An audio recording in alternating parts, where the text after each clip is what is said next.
So మనం ఇప్పుడు ఇఫీ international film festival of India Goa కేంద్రం వద్ద ఉన్నాం. ఇక్కడ ప్రతి సంవత్సరం నవంబర్ 20 నుంచి 28 వరకు ఇంటర్నేషనల్ ఫిలిం ఫెస్టివల్ జరుగుతూ ఉంటుంది. గోవాలో ఈ విషయం చాలామంది తెలుసు. అయితే ఇది ఎప్పుడు మనకి ఇంటర్నేషనల్ ఫిలిం ఫెస్టివల్ అనేది ఇండియాలో అత్యంత ప్రతిష్టాత్మకంగా జరిగేటువంటి ఈవెంట్ ఇది.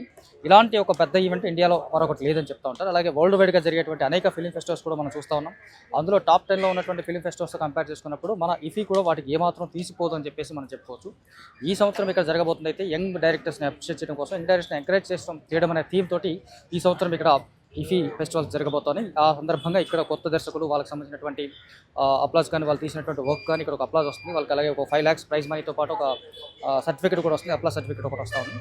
సో ఇది చూసుకున్నట్లయితే మనకు 1952లో ఇక్కడ ఇంటర్నేషనల్ ఫిలిం ఫెస్టివల్ అనేది ఇండియాలో స్టార్ట్ అయింది. మనకు అప్పటి నుంచి మ్యాక్సిమం ముంబై, ఢిల్లీ, త్రివేంద్రం ఇలాగా 99లో ఒకసారి హైదరాబాద్లో కూడా జరిగింది. అట్లా 2004 నుంచి ఇది ఇఫీగా మారి ఇంటర్నేషనల్ ఫిలిం ఫెస్టివల్ ఆఫ్ ఇండియాగా మారి శాశ్వత వేదికగా గోవాను చేసుకుంది. గోవాలోనే అప్పటి నుంచి 2004 నుంచి ఇప్పటి వరకు శాశ్వత వేదికగా గోవా కేంద్రంగా మనకి ఇంటర్నేషనల్ ఫిలిం ఫెస్టివల్ జరగబోతున్నాయి. అయితే ఇది 55వ ఫిలిం ఫెస్టివల్. సో ఈ 55వ ఫిలిం ఫెస్టివల్ అనేది యంగ్ ఫిలిం మేకర్స్ని ఎంకరేజ్ చేసేదానికి థీమ్ తోటి జరుగుతూ ఉంది.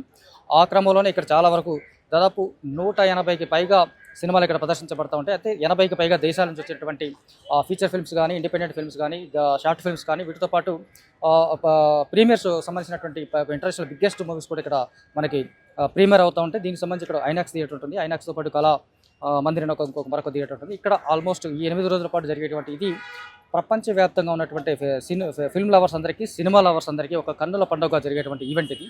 ఇలాంటి ఒక ఈవెంట్ ఇండియాలో ప్రతి ఒక్కరు సినిమాకి సంబంధించినటువంటి ఒక సినిమా ఇష్టమైన వాళ్ళు, సినిమా ప్యాషన్ ఉన్న వాళ్ళు, సినిమాకి సంబంధించిన ఒక ఎంతూసిస్టులందరికీ ఇది ఒక బెస్ట్ స్టేజ్గా చెప్తూ ఉంటారు మనకు. అందుకే ఇక్కడికి ఆల్మోస్ట్ ఇది గోవా అనేది టూరిజానికి ఇప్పుడు అనువైన సమయం కూడా. కాబట్టి ఈ టైంలో ఇంటర్నేషనల్ అంతర్జాతీయ స్థాయి నుంచి సినిమా లవర్స్ కానీ, సినిమా మేకర్స్ కానీ, ప్రొడ్యూసర్స్ కానీ, ఆర్టిస్టులు కానీ, జస్ట్ సినిమా మీద ప్యాషన్ ఉన్న వాళ్ళు మాత్రం కూడా ఇక్కడికి వచ్చేసి ఈ వెదర్ని, ఈ సినిమాని ఎంజాయ్ చేస్తూ ఉంటారు. ప్రపంచవ్యాప్తంగా ఉన్నటువంటి ద బెస్ట్ కంటెంట్ ఏదైతే ఉందో, బెస్ట్ మూవీస్ కంటెంట్ పరంగా కావచ్చు, గ్రాఫిక్స్ పరంగా కావచ్చు, టెక్నికల్ పరంగా కావచ్చు, ఆర్టిస్టులు కావచ్చు, పర్ఫార్మెన్సెస్ కావచ్చు, ఏదైనా సరే ఇక్కడ నుంచి ఒక బెస్ట్ కంటెంట్ మనం చూడడానికి ఒక అవకాశం ఉంటుంది. సో ఇది గోవాలో జరిగేటువంటి ఫిల్మ్ ఫెస్టివల్ సంబంధించి ఈ 4 రోజుల్లో జరగబోయేటువంటి ఈవెంట్స్ అన్ని మనం కవర్ చేస్తూ ఉంటాం. మోస్ట్లీ ఇక్కడ ఎలాంటి సినిమాలు ప్రదర్శించబడతా ఉంటాయి, ఎలాంటి దేశాల నుంచి వస్తూ ఉంటారు, వివిధ దేశాల నుంచి వచ్చినటువంటి ప్రతినిధులు, వాళ్ళకి ఇండియన్ సినిమా మీద ఉన్నటువంటి అవగాహన ఏంటి, వాళ్ళకి సినిమా మీద ఉన్నటువంటి ప్యాషన్ ఏంటి, ఇవన్నీ కూడా మనం మరిన్ని తెలుసుకుంటూ ఉంటాం. ఇక్కడ నుంచి మనకి ఇప్పుడు international film festival of India గోవాలో జరుగుతున్నటువంటి ఈ వేదిక నుంచి ఇక్కడ నుంచి మనకి రెగ్యులర్గా అప్డేట్స్ వస్తూ ఉంటాయి.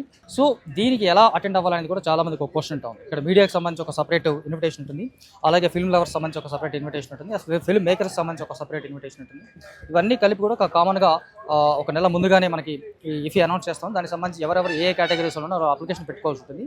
ఆ అప్లికేషన్ ప్రకారం వాళ్ళకున్న క్వాలిఫికేషన్ ఏంటి, వాళ్ళకున్నటువంటి ఇక్కడ రావడానికి వాళ్ళకున్నటువంటి క్వాలిఫికేషన్ పరిశీలించి అన్ని అర్హతలు పరిశీలించిన తర్వాత అటు మీడియా కావచ్చు, డెలిగేట్స్ కావచ్చు, ఇంటర్నేషనల్ డెలిగేట్స్ కావచ్చు, వీళ్ళందరి సంబంధించి కూడా ఒక విధి విధానాలు ఉంటాయి. దానికి సంబంధించి అవన్నీ ఒక ఆన్లైన్ ఫామ్లో మనం ఫిల్ చేస్తూ ఉంటాం. ఆ ఫిల్ చేసిన తర్వాత వాళ్ళంతా స్క్రూటినీ చేస్తారు. వాళ్ళ టర్మ్స్ అండ్ కండిషన్స్ వీళ్ళు కరెక్ట్గా ఉన్నామా లేదా అని చూసుకున్న తర్వాత వీళ్ళకి మనకు అక్రిడేషన్ కార్డు అనేది అప్రూవ్ చేస్తారు. అక్రిడేషన్ కార్డుని బట్టి ఇక్కడ మనకు ఎంట్రీ ఉంటుంది. Without accreditation card there is no entry ఎట్టి పరిస్థితులు అలో చేయరు. ఇది చాలా కట్టుదిట్టమైనటువంటి భద్రతా ఏర్పాట్ల మధ్య కూడా జరుగుతూ ఉంటుంది.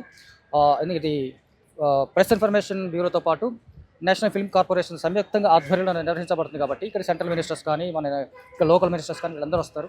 భద్రతా పరంగా చూసుకుంటే ద బెస్ట్ ఇక్కడ ఉంటుంది. ఎందుకంటే అంతర్జాతీయ స్థాయి నుంచి చాలామంది ప్రతినిధులు వస్తారు. కాబట్టి వాళ్ళందరూ సెక్యూరిటీ కోసం కూడా ఒక మంచి సెక్యూరిటీ ఇక్కడ ఉంటుంది. ఒక భద్రత సంబంధించి ఒక పర్ఫెక్ట్గా ఇది క్లియర్గా ఉంటుంది. అది కూడా నేషనల్ స్థాయి సెక్యూరిటీ వాళ్ళే చూసుకుంటుంటారు ఇది. సో ఇది ఇక్కడ ఎంట్రీకి సంబంధించినటువంటి విషయం. ఇక్కడ నుంచి ముందుకు వెళ్తే కనుక మనకు ఐనాక్స్ థియేటర్ ఉంటుంది. ఐనాక్స్ థియేటర్ నుంచి ఆ తర్వాత మనకి అక్కడ థియేటర్లోకి సినిమా టికెట్స్ ఎలా తీసుకోవాలి, డెలిగేట్స్కి ఎలా ఉంటుంది, మీడియా వాళ్ళకి ఎలా ఉంటుంది, ఇవన్నీ కూడా మనం ముందు మనం చూసుకుంటాం. సో నెక్స్ట్ అక్కడికి వెళ్ళి మాట్లాడదాం.